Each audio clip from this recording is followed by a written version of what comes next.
विधायक यमुनोत्री द्वारा जो अभद्रता की गई है, मैं उसकी निंदा करता हूँ। और मैं उनका बयान देख रहा था तो मैं कहना चाहता हूँ, ये जो इको टैक्स है ये शासन के द्वारा बाकायदा गजट नोटिफिकेशन करके ये जिला पंचायत उत्तरकाशी के द्वारा सिर्फ उन गाड़ियों पे लग रहा है जो बाहर से आने वाली गाड़ियाँ हैं, अन्य राज्यों से जो गाड़ियाँ आ रही हैं और यात्रियों को लेकर जो गाड़ियाँ आ रही है उन पर लग रहा है। इसकी वजह यह है कि आज आप देखते हैं कि जब आप मसूरी का टोल टैक्स देखते होंगे, जो भी बाहर से गाड़ियाँ आती हैं बाकायदा मसूरी में वो टोल टैक्स करती हैं। इसी तरह से जब आप यहाँ से हमारे लोग हरिद्वार जाते हैं, हरिद्वार जाते हुए वो टोल टैक्स देते हैं। वो दिल्ली जब जाते हैं तो टोल टैक्स देते हैं, हिमाचल जाते हैं तो अपना टोल टैक्स देते हैं। हर राज्य को अपना टोल टैक्स लेता है और राज्यों की जो संस्थाएं हैं वो टोल टैक्स लेते हैं। आप सहजधारा जाएंगे वहाँ वो टोल टैक्स लेते हैं। मैं इसलिए इस बात को कहना चाहता हूँ कि कोई हम अपनी मर्जी से नहीं ले रहे हैं। बाकायदा जब गजट नोटिफिकेशन हुआ तब वो टोल टैक्स दिया जाता है। और ये टोल टैक्स स्थानीय लोकल गाड़ियों से नहीं लिया जा रहा है कि लोकल गाड़ियों से लिया जा रहा है या कोई स्थानीय गाड़ियों से लिया जाएगा, उनसे नहीं लिया जाएगा। तो ये गुमराह ना करें कि यमुनोत्री विधानसभा में टोल टैक्स। मेरा विधायक जी आपसे निवेदन है, थोड़ा पढ़ लिख के लोगों को समझाया करो कि आखिर ये मामला है क्या। आप अगर इतने सशक्त और दमंग विधायक हैं तो आप एक आदेश शासन से बनाइए कि हमारी यमुनोत्री विधानसभा की जो जनता है, जब ये हरिद्वार जाए, जब ये दिल्ली जाए, जब ये हिमाचल में जाए, तो इनसे कोई टोल टैक्स ना लें।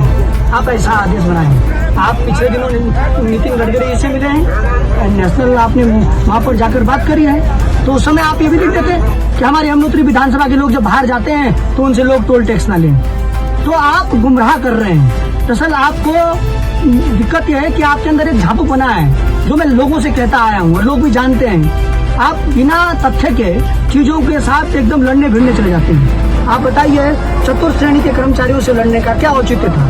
यदि आपको उसके बारे में जानकारी चाहिए थी तो आप जिला पंचायत से पूछते, आप जिलाधिकारी से पूछते, शासन स्तर से पूछते, आप पूरी रिकॉर्ड मांगते। लड़ाई करने से क्या फायदा?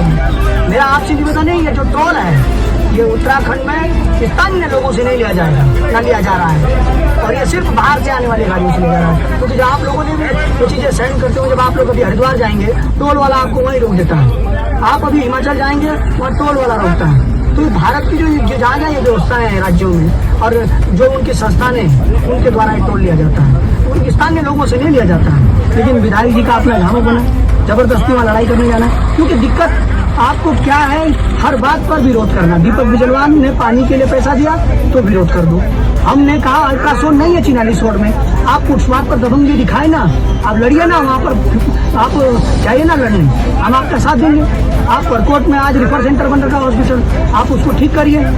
आप आज परकोट के पानी की स्थिति देखिए, उसको ठीक करिए।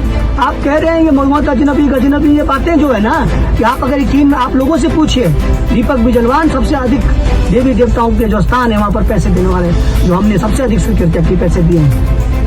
आप मोटी भद्रकाली से मंदिर की बात करिए, आप मोल्डा में बात करिए, आप सारा उकाड़ी की बात करिए, आप कटेश्वर मंदिर की बात करिए। आप क्या बातें करते हो?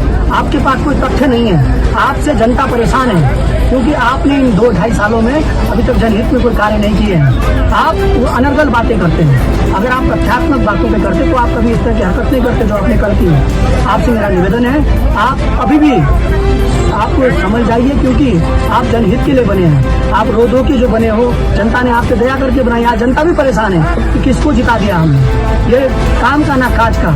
ये लोग आज कहते हैं आपके पीठ पीछे, आपके सामने, बेशक अभी 2-2.5 साल नहीं बोल रहे हैं, लेकिन जब आप अंतिम दौर में होंगे तो लोग बताएंगे अभी आप अहंकार में है सत्ता के, आपको लग रहा मैं विधायक बन गया। आप ठीक है, अभी आप अपने सत्ता के श्रृंगार के उफान पर हैं, लेकिन जब आपका दौर ढलने वाला होगा तो आप समझ में आएगा कि आपने कितने अहंकार दिखाए। इतने शब्दों का बोझ जो आप रख रहे हैं, आप समझ नहीं रहे हैं कि आपका भी दौर, आप इससे भी पहले 10-10 साल विधायक रहे हैं, मिनिस्टर रहे हैं विधानसभा में, आप सब जानते हैं। और आप भी, आप तुक्के के विधायक हो, तुक्के में बने हुए विधायक हो।